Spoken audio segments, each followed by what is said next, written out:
Hoje nós vamos dar continuidade em nossa série de mensagens sobre Apocalipse.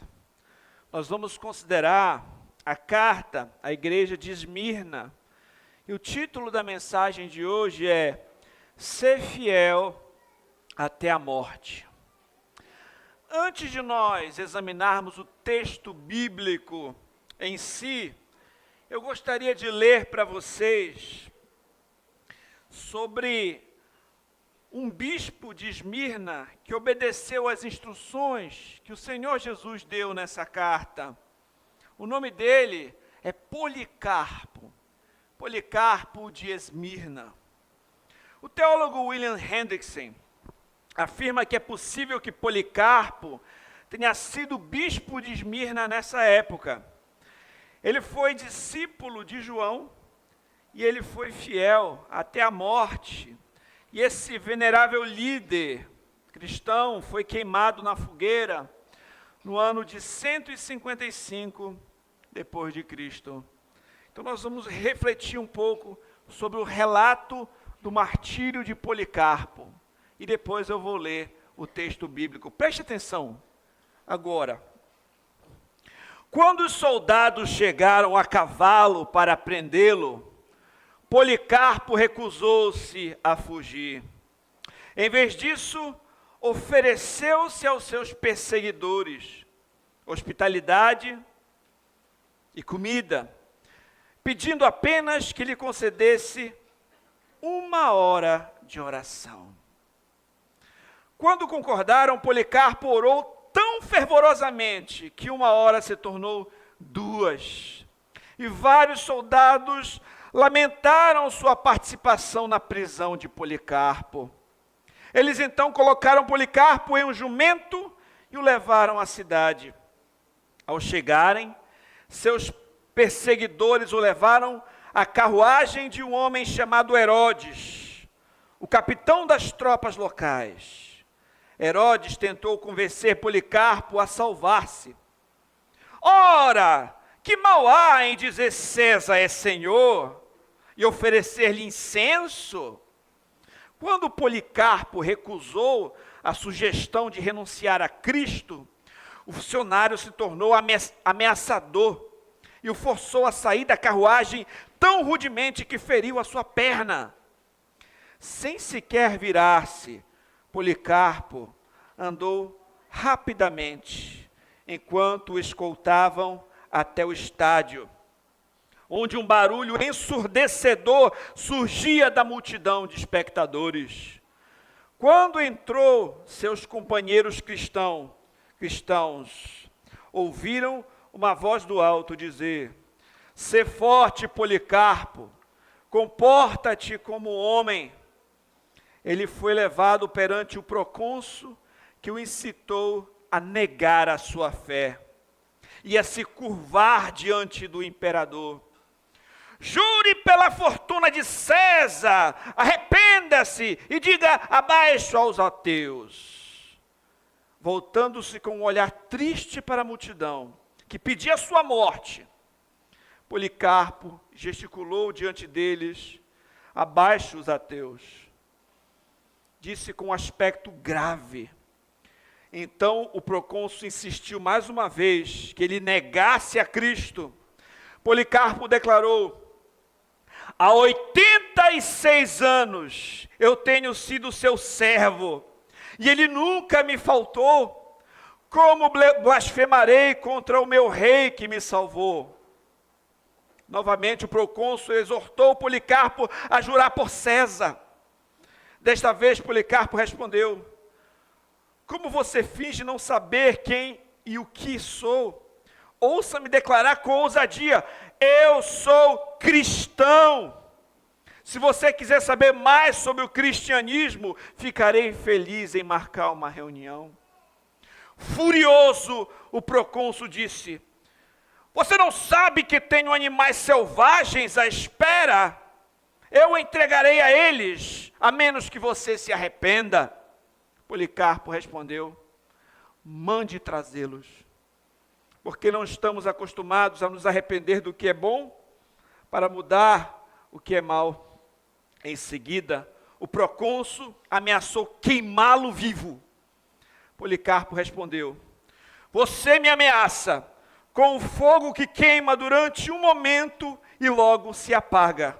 Você não conhece o fogo vindouro do julgamento e castigo eterno reservado para os ímpios. Por que você está se delongando? Faça o que lhe agradar. O procônsul enviou seu arauto à arena para anunciar que Policarpo havia confessado ser um cristão. Nesse momento, a multidão reunida com fúria violenta pedia que Policarpo fosse queimado vivo. Rapidamente, eles fizeram uma fogueira, juntando lenha de oficinas e banheiros públicos.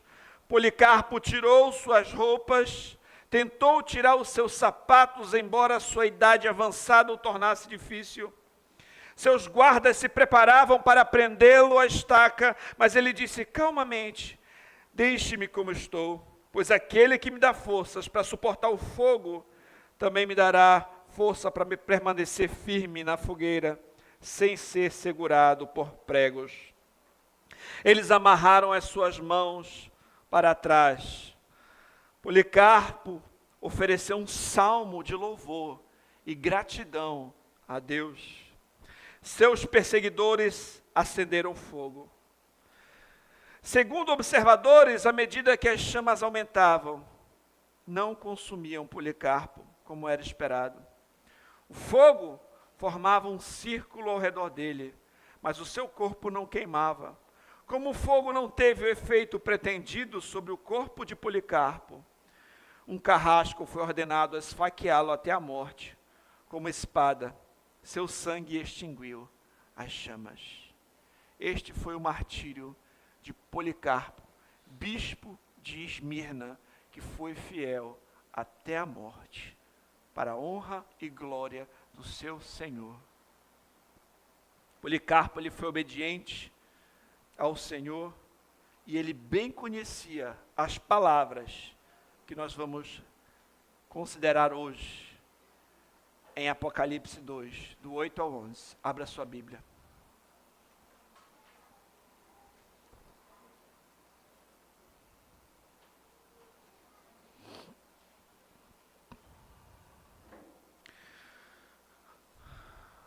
Ao anjo da igreja em Esmirna escreve: estas coisas diz o primeiro e o último, que esteve morto e tornou a viver. Conheço a tua tribulação, a tua pobreza, mas tu és rico. E as blasfêmias dos que a si mesmos se declaram judeus e não são, sendo antes sinagoga de Satanás. Não temas as coisas que tens de sofrer. Eis que o diabo está para lançar em prisão alguns dentre vós, para ser dispostos à prova, e tereis tribulação de 10 dias. Sê fiel até a morte, dar-te-ei a coroa da vida. Quem tem ouvidos, ouça o que o Espírito diz às igrejas.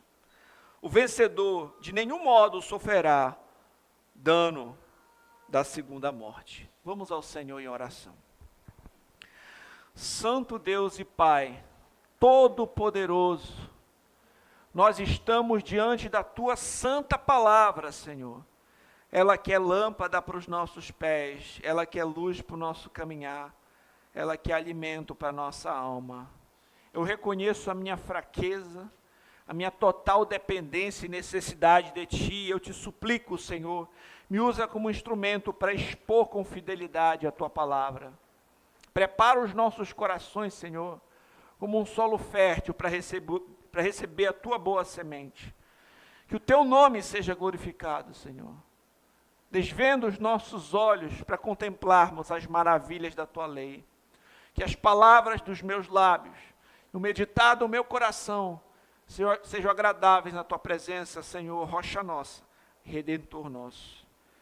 Em nome de Jesus, amém. Vamos começar então com o nosso primeiro ponto dessa mensagem, que é perseguição e pobreza. Ao anjo da igreja em Esmirna escreve: estas coisas diz o primeiro e o último, que esteve morto, tornou a viver. Conheço a tua tribulação, a tua pobreza, mas és rico. E as blasfêmias dos que a si mesmos se declaram judeus e não são, sendo assim sinagoga de Satanás. Em primeiro lugar, nós observamos: ao anjo da igreja de Esmirna escreve: o Senhor Jesus Cristo instruiu o apóstolo João a enviar uma mensagem ao pastor da igreja em Esmirna. Na semana passada, nós vimos a igreja em Éfeso, hoje Esmirna. Esmirna ficava a 55 quilômetros de Éfeso, ao norte de Éfeso, e era uma cidade muito próspera, era uma cidade que ajudou muito Roma a se desenvolver como uma potência mundial. Esmirna foi construído um templo, no passado foi construído um templo ao imperador Tibério. Portanto, Esmirna era um local onde comumente acontecia a adoração ao imperador, idolatria. Esmirna contava com uma colônia substancial de judeus, e esses judeus, muitos judeus, eram hostis contra os cristãos, e eles possuíam uma influência considerável junto às autoridades da época, as autoridades civis. E Jesus, o nosso Senhor Jesus Cristo, se apresenta da seguinte forma: estas coisas diz o primeiro e o último. O Senhor se apresenta como o primeiro e o último. Quando nós observamos no Antigo Testamento, como o nosso Deus se apresenta, ele também se apresenta da mesma forma. Se você observar a autoidentificação de Deus encontrada em Isaías 44, 6, a palavra de Deus diz o seguinte: assim diz o Senhor, Rei de Israel, seu Redentor, o Senhor dos Exércitos: eu sou o primeiro, eu sou o último. Além de mim, não há Deus. Então, da mesma forma como Deus se apresenta, em Isaías, o Senhor Jesus Cristo se apresenta: eu sou o primeiro, eu sou o último. Eu sou o alfa, eu sou o ômega. E ele prossegue: que esteve morto e tornou a viver. Ele acrescenta então à sua apresentação essas informações. Ele esteve morto quando Cristo morreu. Na cruz do Calvário, ele venceu a morte, mas está vivo. Ele ressuscitou no primeiro dia da semana. Então, essas palavras, elas também servem de consolo para uma igreja que estava passando por ameaças, por perseguições, por pressões, que possivelmente alguns deles, se não muitos, enfrentariam martírio. Então a igreja é fortalecida pelo Senhor que venceu a morte. Então ele se apresenta: eu sou o primeiro e o último, eu estou no controle de tudo, ele é eterno, e ele venceu a morte. Aqueles irmãos que estavam com as suas vidas ameaçadas poderiam encontrar esperança, ânimo, estímulo, conforto, consolo naquele que venceu a morte, aquele que é a primícia dos que dormem, aquele que nos leva para a vida eterna. E esse Senhor, Jesus Cristo, que está falando, ele diz: conheço a tua tribulação, a tua pobreza, mas é rico. O Senhor conhece os sofrimentos que os seus servos estão passando por serem fiéis a Ele. Que consolo não deve ser para uma igreja que sofre, saber que aquele que é o alfa, que é o ômega, que é o princípio e o fim, aquele que venceu a morte, que sustenta o universo inteiro pela palavra do seu poder, ele conhece o sofrimento, ele conhece as dores, ele conhece as aflições. Nada disso está acontecendo fora ou além do seu conhecimento, do seu controle, da sua supervisão. A palavra tribulação aqui significa opressão, passar por fortes apuros. Isso consequentemente levava à pobreza. Então os crentes de Esmirna podem ter tido seus bens confiscados. eles podem ter perdido o emprego e sofrido muito no meio de um ambiente hostil. E a palavra aqui que é traduzida como pobreza é uma tradução do termo grego, né, que seria ptorria, que se refere a uma pobreza miserável, a situação de um mendigo. Porque tem uma pobreza que está faltando um pouquinho aqui, mas a palavra que é utilizada, ela tem uma força mais, é como se fosse um mendigo mesmo, alguém que está de fato muito, muito pobre. Mas o Senhor afirma, mas tu és rico. Olha o contraste. Pobre, mas tu és rico. Mesmo que essa igreja estivesse passando por condições financeiras, de pobreza diante dos homens, eles eram ricos diante de Deus. Eles eram espiritualmente ricos, apesar da sua pobreza econômica. É o contrário aqui do que a gente vê na igreja de Laodiceia. Laodiceia é o contrário. Lá diz que ela se diz rica, mas na realidade é pobre. Um teólogo chamado Simon Kistemaker disse o seguinte: isso não significa que os crentes devessem atrair perseguição e sofrimento, a fim de se tornarem ricos em bens espirituais. Antes, Jesus quer que eles permaneçam fiéis a Ele e à sua palavra, mesmo quando sofrem dificuldades e abusos, pois então serão abençoados espiritualmente. Porque alguém poderia dizer assim, não, então vamos procurar ser perseguido.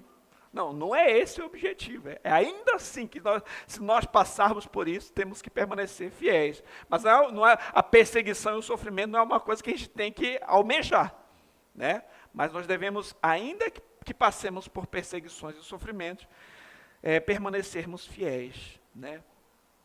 E o texto prossegue falando a respeito da blasfêmia, né? A blasfêmia aqui seriam acusações caluniosas. Por muitas vezes os cristãos foram acusados falsamente, tanto por judeus quanto por gentios, por pagãos. Os cristãos, eles já foram acusados de canibais, sabia disso? Por quê? Eles vão comer o corpo de Cristo e beber o sangue, eles são canibais. Então acusavam falsamente os crentes, caluniando, chamando eles de canibais. Já acusaram os cristãos de serem imorais, porque eles celebravam uma festa ágape, a festa do amor, antes da ceia. Diziam que eles eram imorais. Diziam que eles eram incestuosos, porque viam um casal, um chamando o outro de irmão e irmã. Então ele é casado com a irmã, está falando irmão em Cristo, né? Então, caluniavam, distorciam as coisas, dizendo que eram incesto. Já chamaram os cristãos de ateus, porque eles não se dobravam diante das imagens. Então diziam, não, vocês são ateus. Por que vocês não se curvam diante, né, dos deuses, entre aspas? Já chamaram eles de revolucionários, nos chamaram de revolucionários, por se negarem a dizer que César é Senhor, né? E antes da gente prosseguir, eu faço uma reflexão. Será que hoje também não distorcem as nossas palavras para nos acusarem? Será que hoje também, nós também não somos chamados de homofóbicos, de machistas, de preconceituosos ou coisas assim?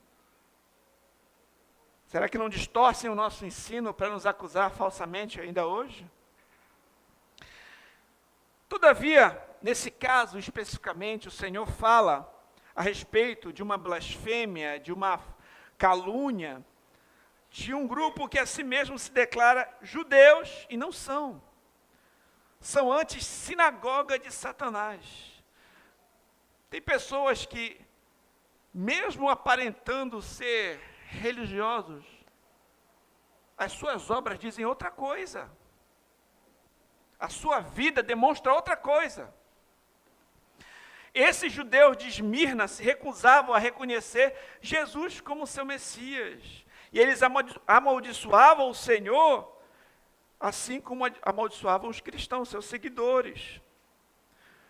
Quando o cristianismo surgiu ali em Pentecostes, os cristãos eles eram protegidos por uma mesma lei que protegia os judeus até a destruição do templo, em 70 depois de Cristo.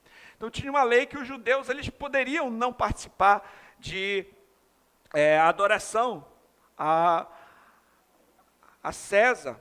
A partir de então, os judeus estavam entre os primeiros, mas depois disso, os judeus passaram a acusar os cristãos, né, de que eles não, já que eles não eram judeus, eles não diziam que César era Senhor, e eles, consequentemente, perderiam aquela proteção que tinham. Deixa eu explicar isso aqui. Tinha uma proteção para os judeus, eles tinham uma lei que amparava que eles não prestassem culto ao imperador. Então, no começo da igreja, os cristãos estavam sendo amparados também por essa lei. Mas chegou um momento que os próprios judeus começaram a pressionar para que os cristãos, né, fossem punidos, porque eles não eram judeus. Então, eles não deveriam ser amparados por essa lei. Isso fez com que os cristãos perdessem a sua proteção civil, e eles passaram a ser difamados, passaram a ser perseguidos e muitas vezes mortos. Então, aqueles judeus que acusaram os cristãos e entregaram aos romanos eram agentes de Satanás, que haviam se tornado líderes da sua sinagoga. Um comentarista, Simon Kistemaker, diz isso.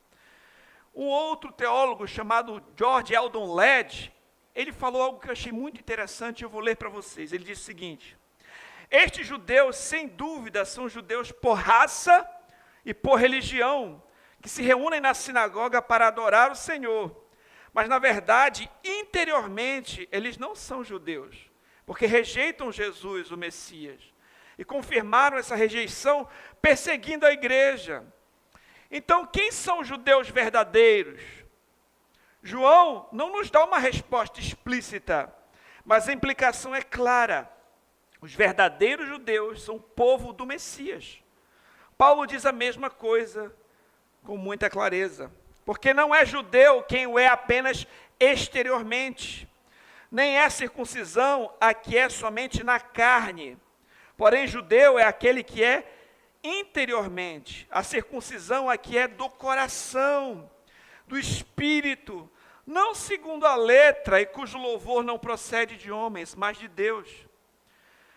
Que este judaísmo de coração não está limitado a judeus crentes, mas inclui gentios crentes, fica claro no que Paulo escreveu aos Filipenses. Porque nós é que somos a circuncisão, nós é que adoramos a Deus no Espírito e nos gloriamos em Cristo Jesus.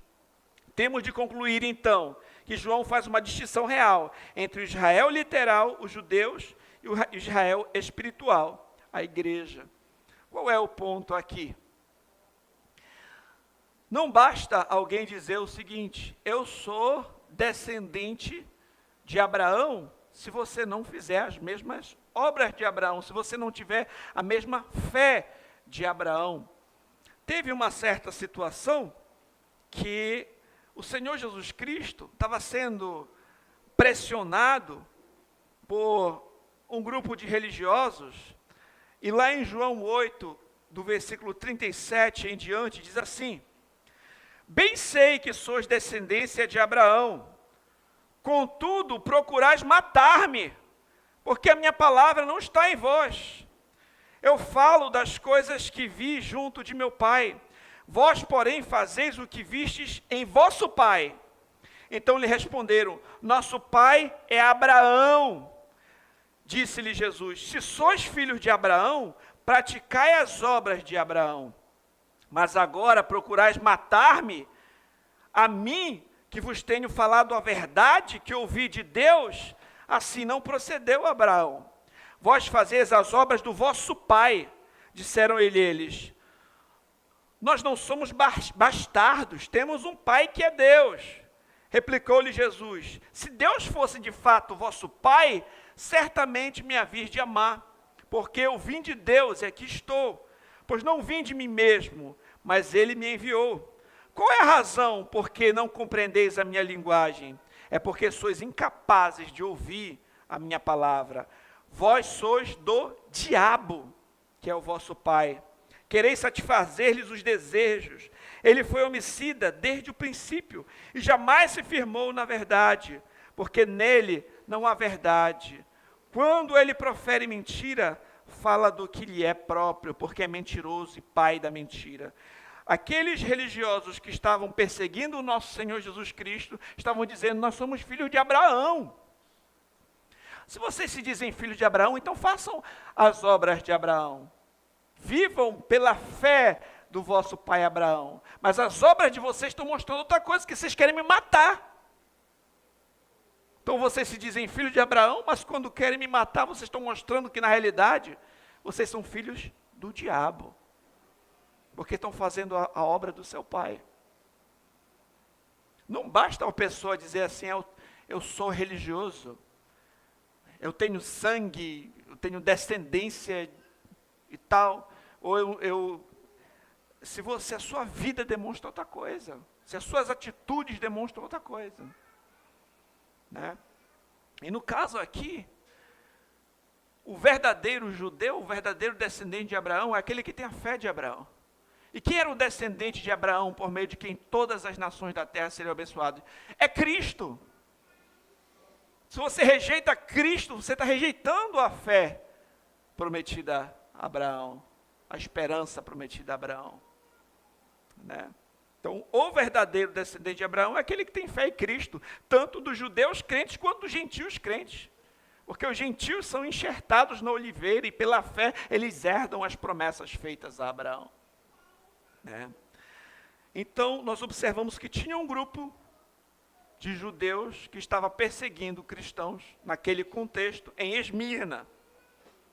E o Senhor fala aqui a respeito dessa blasfêmia, dessa perseguição que era feita. Mas quando nós lembramos no Sermão do Monte, o Senhor Jesus Cristo disse que bem-aventurados são aqueles que são perseguidos por causa da justiça, porque deles é o reino dos céus. Bem-aventurados nós somos quando pela causa do Senhor nos injuriarem, nos perseguirem, mentindo, disserem todo o mal contra nós. Nós temos que regozijar, que exultar, porque grande é o nosso galardão no céu. Porque assim perseguiram também os profetas que viveram antes de nós. Eu queria agora refletir com você. Nós podemos não sofrer, como os crentes de Esmirna sofreram, pelo menos por enquanto ainda não estamos nesse nível, graças a Deus. Mas também enfrentamos tentações, enfrentamos perseguições em outros sentidos. Nós também somos necessitados espiritualmente. Nós precisamos entender que seguir a Cristo pode ser arriscado. Seguir a Cristo pode custar caro. Paulo disse que aqueles que querem viver a vida cristã de forma piedosa vão ser perseguidos. É muito comum você olhar em mensagem na televisão, alguém dizer assim, não, é só vitória, é só alegria, é só prosperidade, vamos lá, vamos em frente, é só bênção. Mas você tem que observar também que a Bíblia fala de negar a si mesmo, de carregar a sua cruz, de ir por um caminho estreito, de ser fiel até a morte, de amar mais o Senhor do que a gente ama o pai, a mãe e qualquer outro. A Bíblia fala que a gente é bem-aventurado quando nos perseguirem por amor a Cristo. Isso não é muito popular, mas essa é a mensagem do Senhor. De enfrentar situações adversas por amor ao Senhor. E eu pergunto, o que custa para você ser um seguidor de Jesus? Querido, seja fiel ao Senhor, mesmo que isso te custe um emprego, um namoro, dinheiro. O que você já renunciou por amor ao Senhor? Será que nós temos dado desculpas esfarrapadas para nós não progredirmos na fé? Ah, eu não tenho tempo, é muito difícil. Olha o que essa igreja estava passando. Os irmãos estavam perdendo emprego, estavam sendo perseguidos, estavam sendo caluniados, estavam sendo como escória daquela sociedade ali. e ainda assim estavam firmes no Senhor. Qual é a nossa desculpa? Será que fazemos bom proveito de toda a liberdade que temos de poder cultuar, ler a Bíblia, evangelizar, né?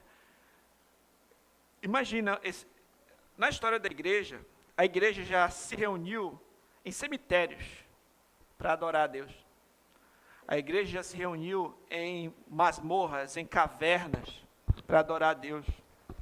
Hoje em dia, pela graça de Deus, a gente tem até ar-condicionado, cadeiras confortáveis, bebedouro, né? Ambiente agradável, uma placa enorme aí na frente, que quem passa correndo consegue ver. Será que a gente faz um bom uso da nossa liberdade? Você já foi espancado porque estava pregando aí na rua? Alguém já te proibiu de ler a Bíblia? Ou de ter um exemplar da Bíblia na sua casa? No nosso contexto, a gente tem essa liberdade ainda.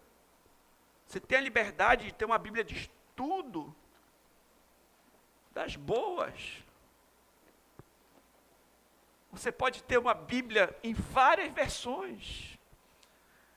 Você pode ter um programa no seu computador que você vê, né, um monte de comentário, textos, vários textos, livros, sim, inúmeros.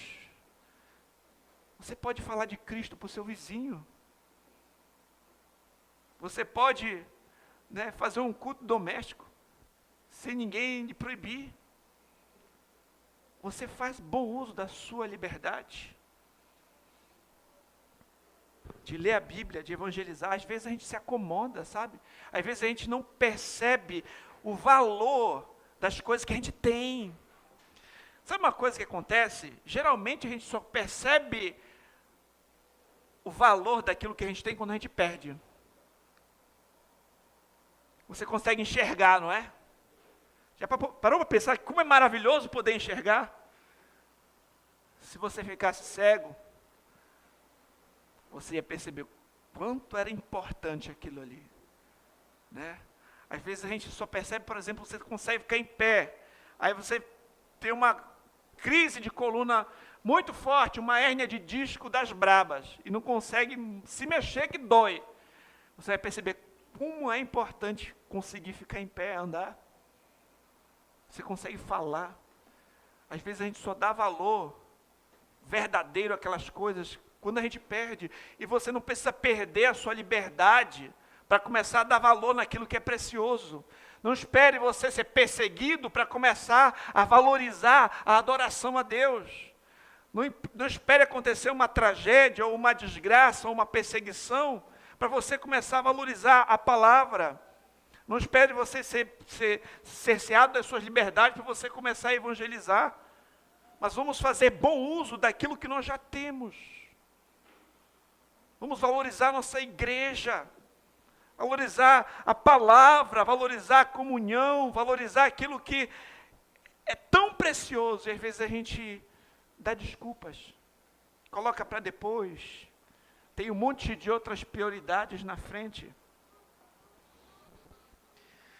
Nós temos consciência do que os nossos irmãos cristãos ao redor do mundo têm passado, porque aqui essa é uma realidade que a gente está vivendo. Mas quando você tem uma experiência transcultural, você percebe a diferença que é em outros países. Você já parou para refletir o que irmãos nossos têm passado, por exemplo, na Coreia do Norte, no Oriente Médio e outros lugares desse mundo, na China? Como é ser cristão em países, né, muçulmanos, por exemplo? Como é que é na Turquia? Ou em países que estão em guerra? Na Ucrânia, ali na faixa de Gaza. Como é que é um crente ali no meio da confusão? Imagina, nossos irmãos ali.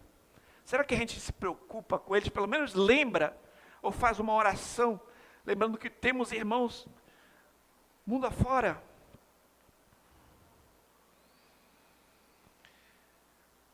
Eu pergunto, nós nos preocupamos em ser ricos aos olhos do Senhor e a juntar tesouros nos céus? Aqueles irmãos estavam pobres, mas eles eram ricos. Será que a gente busca a riqueza nos céus? Ou a gente só procura riquezas na terra?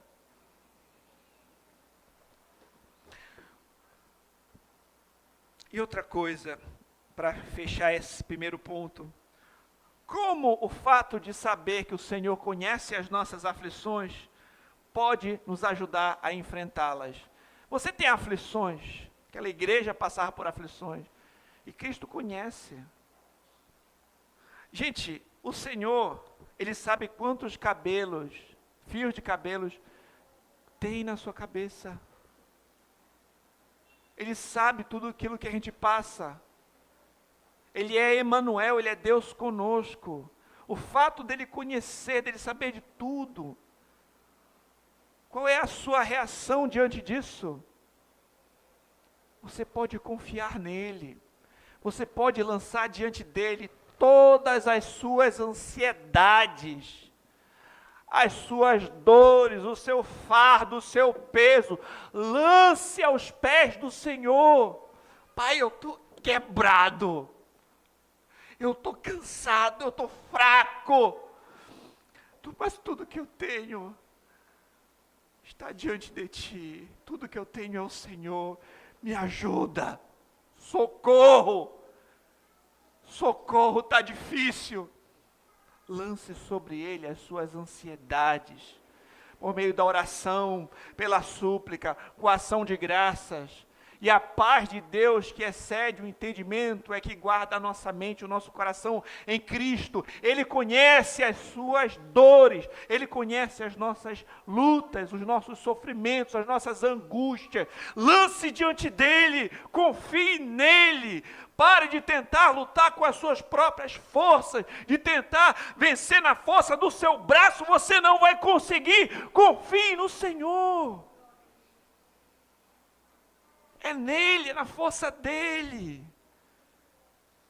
Jesus diz em certa parte da Escritura: sem mim, nada podeis fazer. Não é na tua força. Confia nele. É um Deus misericordioso, compassivo, benigno, que diz: vinde a mim, todos vós que estáis cansados, sobrecarregados, eu vos aliviarei.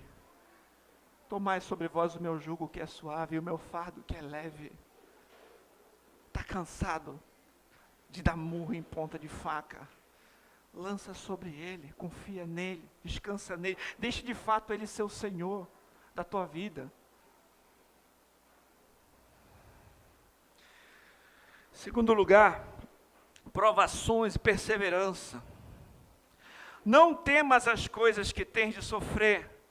Eis que o diabo está a lançar em prisão alguns dentre vós, para ser dispostos à prova. Tereis tribulação de 10 dias. Joel Bick disse que Jesus também informa a esses cristãos que eles sofrerão prisão por causa do diabo. Da mesma forma, quando as coisas dão errado em nossa caminhada de fé, devemos lembrar que Deus não é o autor do pecado, nem nos tenta com o pecado. Mesmo assim, o diabo, embora seja o autor do pecado, das tribulações, do sofrimento, não é o chefe em questão.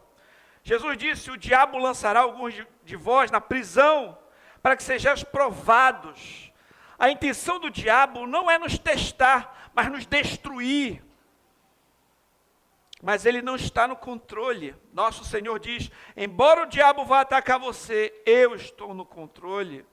Então ele só pode fazer aquilo que serve ao meu propósito. E meu propósito é que você seja purificado e aumentado em santidade.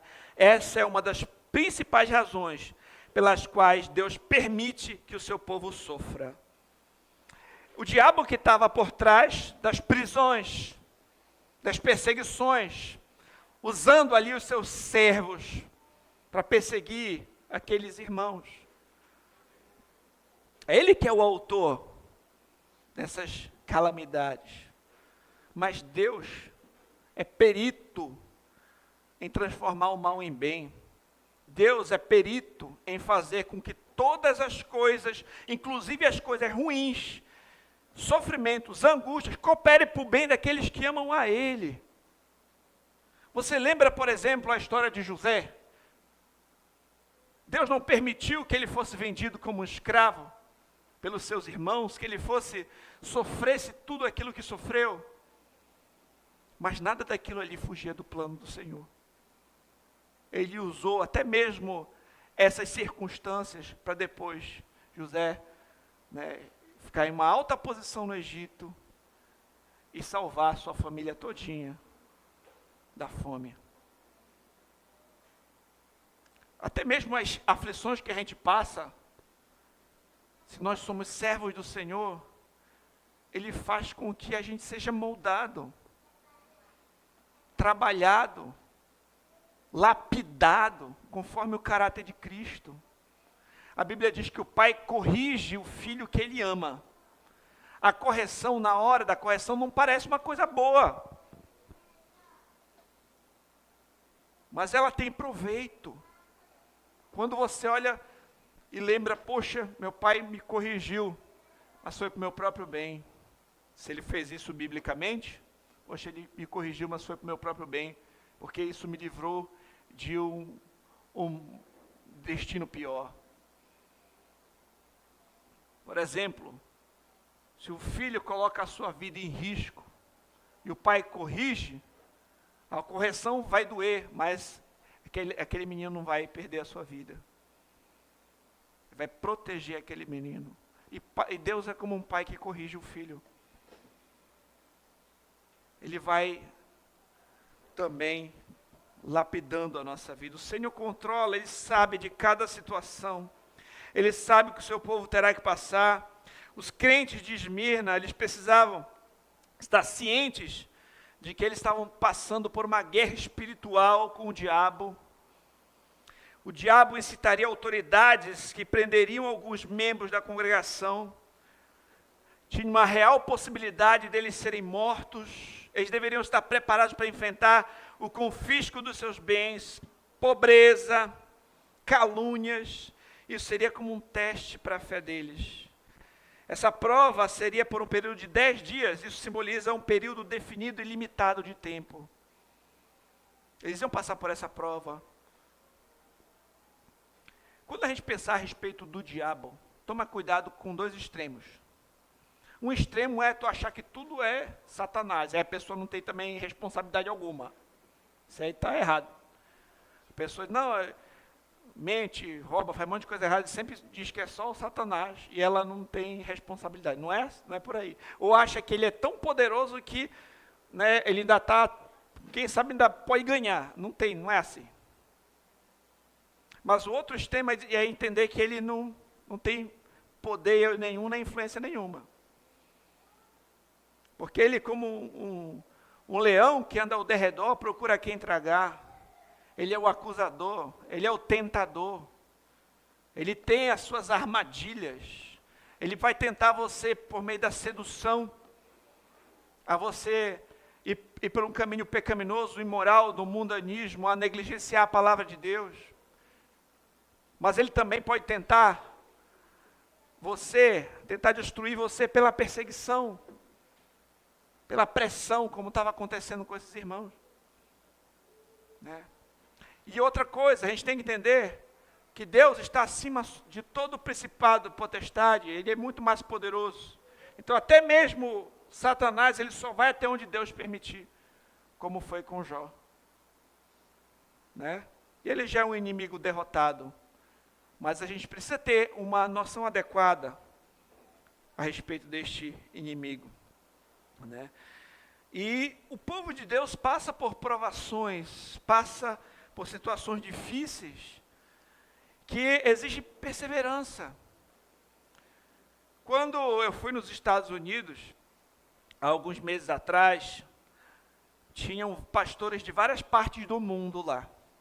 E um amigo meu perguntou para um pastor turco como havia sido a conversão dele. Ele disse que o tio dele estava indo da Turquia para a Alemanha. E esse tio dele encontrou ele com interesse religioso, né? Ele queria saber um pouco mais, ele era um muçulmano.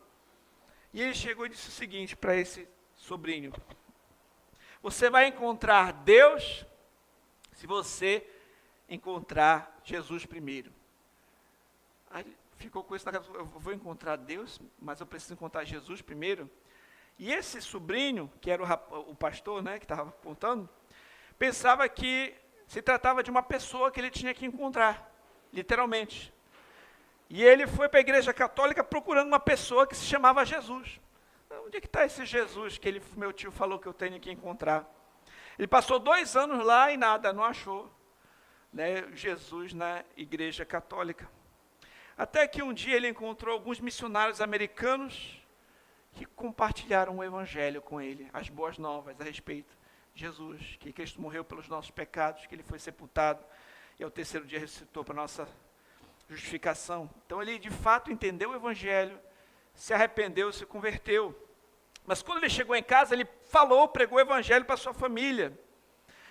A sua irmã se converteu, a sua mãe se converteu, mas o seu pai não aceitou de jeito nenhum. E o pai dele disse: vocês têm que fazer uma escolha, ou eu ou Jesus. E eles disseram: pai, nós não podemos fazer essa escolha. O Senhor é o nosso pai, mas Jesus é o nosso Salvador. Mas o pai entendeu que eles estavam escolhendo por Jesus. O pai saiu de casa e não voltou até hoje. E quando as autoridades, os muçulmanos lá, souberam da conversão daquela família e da ausência do pai, né, eles foram até a casa e prenderam a mãe daquela família, né? E ela ficou presa algumas semanas, ela foi agredida, ela apanhou na prisão, e depois eles a soltaram. Mas eles não negligenciaram a sua fé, não rejeitaram a sua fé. E eles voltaram para casa e o pai não voltou mais. E eles agora congregam numa igreja internacional lá e têm orado para que o Senhor dê essa mesma firmeza e essa mesma fé aos jovens. Porque é muito difícil você evangelizar ali. Porque os soldados, eles ficam atrapalhando os jovens.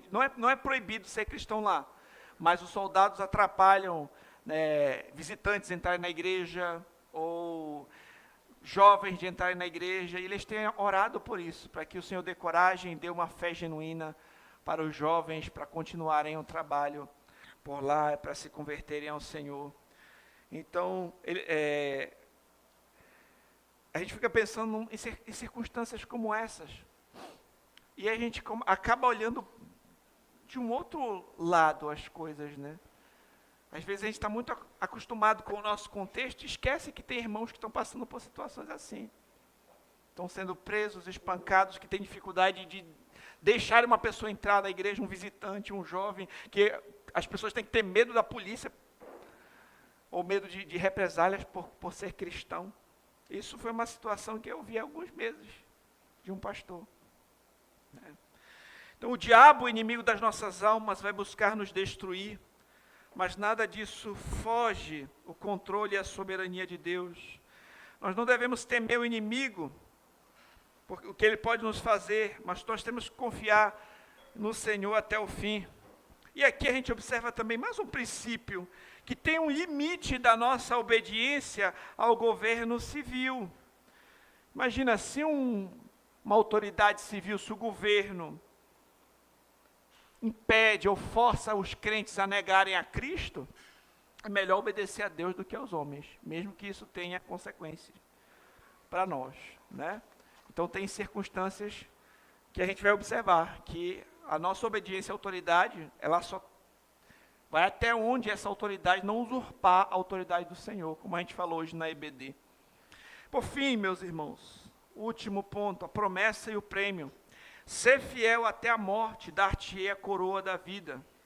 Quem tem ouvidos, ouça o que o Espírito diz às igrejas. O vencedor de nenhum modo sofrerá o dano à segunda morte. Então, em Esmirna, a oposição contra o evangelho era tão severa que essas pessoas deviam estar preparadas para enfrentar até mesmo o martírio. Quando o texto diz ser fiel até a morte, isso significa seja fiel até que a sua fidelidade custe a sua vida. Não é só ser fiel até o fim, não, é ser fiel até que o ponto que isso custe a sua vida. Então, aqueles que são fiéis até a morte herdarão a coroa da vida. Em outras palavras, a glória do céu, a vida eterna, reinarão com o Senhor. Quem tem ouvidos, ouça o que o Espírito diz às igrejas. O vencedor de nenhum modo sofrerá o dano da segunda morte. Então, ainda que aqueles crentes fossem martirizados, como foi Policarpo, ainda que nós venhamos morrer, aqueles que confiam no Senhor jamais sofrerão a segunda morte. Em outras palavras, não serão condenados ao inferno. Apocalipse 20, 14, 15, fala da segunda morte. O texto diz assim: então a morte e o inferno foram lançados para dentro do lago de fogo. Esta é a segunda morte, o lago de fogo. Se alguém não foi achado inscrito no livro da vida, esse foi lançado para dentro do lago de fogo. E Apocalipse 21, 8 diz assim: quanto, porém, aos covardes, aos incrédulos, aos abomináveis, aos assassinos, aos impuros, aos feiticeiros, aos idólatras e a todos os mentirosos, a parte que lhes cabe será o lago que arde com fogo e enxofre, a saber, a segunda morte. A morte física, ela pode ser dolorida, como aconteceu com Policarpo, mas essa morte eterna é uma condenação muito pior. Um perseguidor da igreja pode matar você fisicamente, mas ele nunca pode te lançar no lago de fogo, que é a segunda morte. Na realidade, ele está caminhando para lá, se não se arrepender e não se converter. Como o Policarpo falou na história que eu contei para vocês, você me ameaça com o fogo que queima durante um momento e logo se apaga. Você não conhece o fogo vindouro do julgamento e castigo eterno, reservado para os ímpios. Porque está delongando, faça o que agradar. Policarpo sabia que ele não sofreria a segunda morte. Ele sabia, na realidade, que viver é Cristo e morrer é lucro, porque ele estaria com seu Senhor. A igreja não deve ser fiel somente em tempos de popularidade e prosperidade, mas devemos ser fiéis também em tempos de perseguição e morte, em tempos difíceis, mesmo quando nós não conseguimos compreender os desígnios do Senhor para conosco, nós temos que permanecer fiéis. Nós passamos por sofrimentos, meus irmãos. Nós perdemos entes queridos, nós passamos por doenças, por situações difíceis. A gente não tem que ficar confiante no Senhor somente quando está tudo bem. A gente tem que confiar no Senhor mesmo em meio às dores, às tribulações da vida. Diante das adversidades, não devemos nos afastar do Senhor, mas devemos perseverar até o fim. O Senhor que nos prometeu não mente, o resultado de percorrer o seu caminho é herdar a coroa da vida e jamais experimentar o lago de fogo. Ainda que nesta vida tenhamos sofrimentos e dores, nós temos um sumo sacerdote que conhece as nossas aflições. Ele pode se compadecer de nós. Ele sabe o que é sofrer. Ele diz para não temermos, mas sermos fiéis até a morte. Que nós, meus irmãos, sejamos obedientes, confiando nas forças do seu poder para enfrentarmos as provações dessa vida.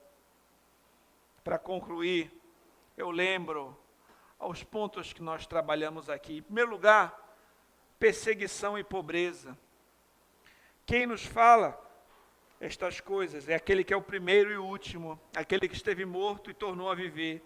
Ele que é eterno, que venceu a morte, que vive para sempre, e nele nós podemos confiar. Ele conhece as nossas tribulações e as nossas dificuldades. Provações e perseverança, o que Ele manda, nós não tememos o que vamos sofrer. No mundo nós vamos ter aflições, mas temos que ter bom ânimo, porque Ele venceu o mundo. Ainda que os inimigos ferozes venham atrás de nós, eles não podem nos levar à segunda morte, ao lago de fogo. Até as aflições impostas pelo diabo e por todos os inimigos, o Senhor faz com que cooperem para o nosso bem. Em terceiro, a promessa e o prêmio. Nós devemos estar dispostos a irmos até as últimas consequências em nossa confiança no Senhor. Nós devemos estar atentos às suas palavras, devemos ser fiéis até a morte, e nós herdaremos a coroa da vida, a vida eterna. Para o crente, o destino final não é o lago de fogo, mas é a coroa da vida. Policarpo foi um exemplo de homem que seguiu estes conselhos do Senhor Jesus Cristo. Deu à igreja de Esmirna. Ele foi fiel até a morte. Policarpo demonstra como deve ser um discípulo fiel do Senhor Jesus Cristo. Como isso pode custar tudo. Como ser um discípulo de Cristo pode custar tudo. Que o exemplo deste servo de Deus sirva de encorajamento para a nossa jornada. E que as palavras de Cristo também encontrem morada em nossos corações. Ser fiel até a morte e dar-te-ei a coroa da vida. Senhor, meu Deus e Pai, coloco diante de Ti as nossas vidas, Pai. E te peço perdão por nossos pecados, Senhor, por nossa negligência muitas vezes para com aquilo que é precioso, para com a Tua palavra, para com o Teu Evangelho, para com a missão que o Senhor nos deu. Ó Pai, que venhamos ser cristãos mais maduros, santos, que Te buscam em primeiro lugar, Senhor. Ó Pai, nos ajuda a Te buscar, a Te desejar, Senhor. Que as distrações desse mundo, Senhor, não venham nos afastar de Ti. Ó Pai, destrona os ídolos dos nossos corações. Que o Senhor seja o nosso desejo, o nosso amado. Pai, nos fortalece na fé, eu Te suplico, nos ajuda, Senhor, a enfrentarmos as tribulações dessa vida, as dificuldades, os sofrimentos, confiando em Ti. Nos ajuda a caminhar como verdadeiros crentes, Senhor. Não deixa que nós estejamos do lado oposto, não deixa que sejamos hipócritas, Senhor, que dizem que são crentes, mas agem como ímpios. Nos ajuda a caminhar em santidade, Senhor, a sermos fiéis até a morte. Ajuda-nos a perseverar até o fim e receber a coroa da vida. Não deixa que venhamos enganar nós mesmos e caminhar para a segunda morte. Eu Te peço, Senhor, em nome de Jesus. Amém.